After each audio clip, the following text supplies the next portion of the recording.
19 साल की उम्र में जब मैं अपने शहीद पिताजी के टुकड़े घर लाई तो मैं नाराज थी इस देश से। मैं नाराज थी।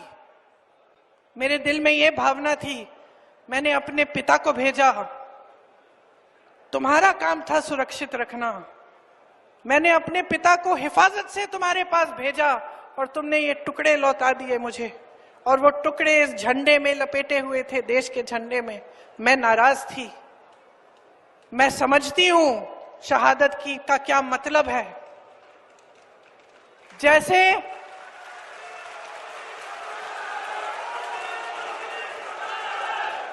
आज मैं 52 साल की हूं, आज मैं 52 साल की हूं, पहली बार मैंने ये चीज सार्वजनिक ऐसे मंच पे कही है। लेकिन वो जो नाराजगी थी मेरी, आस्ते आस्ते मैं समझी कि उस तरह की जो नाराजगी होती है वो सिर्फ उससे होती है जिससे प्रेम करते हैं हम। मेरे देश के लिए मेरे दिल में कितना प्रेम है, मैं कैसे समझाऊं।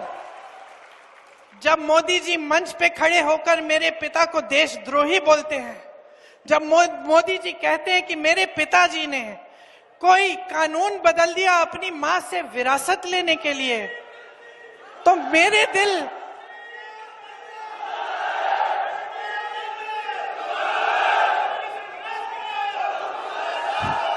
तो मोदी जी इस बात को समझ नहीं पाएंगे कि मेरे पिताजी को विरासत में धन दौलत नहीं मिली, मेरे पिताजी को विरासत में शहादत की भावना मिली। आप समझ सकते हैं, आप समझ सकते हैं। इस देश के किसान हो, इस देश की मिट्टी आपने सींची है अपने पसीने से, अपने इतने बेटे भेजे हैं सरहद पे।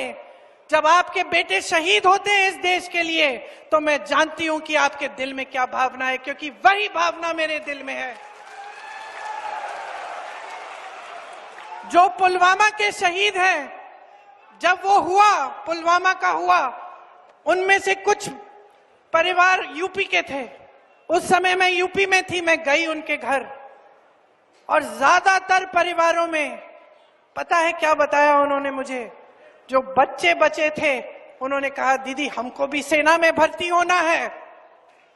एक लड़की थी, उसका भाई एयरफोर्स में था, उसने कहा दीदी मैं पायलट बनूंगी, मैं एयरफोर्स में भर्ती होंगी। यही है शहादत की भावना। ये भावना मोदी जी नहीं समझ सकते।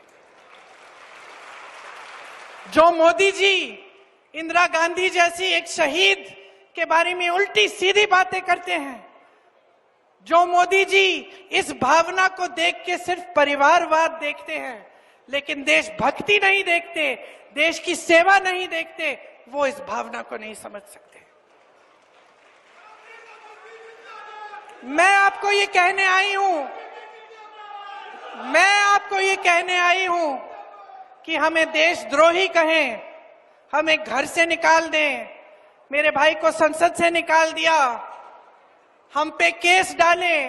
मेरे भाई पे इतने केस डाल दिए कि कभी इधर कभी उधर, कभी गुजरात में कभी बिहार में वो जाता है कचहरी, जाएगा, कुछ भी कर ले, मार डाले, लेकिन ये भावना हमारे दिल से कोई नहीं निकाल सकता।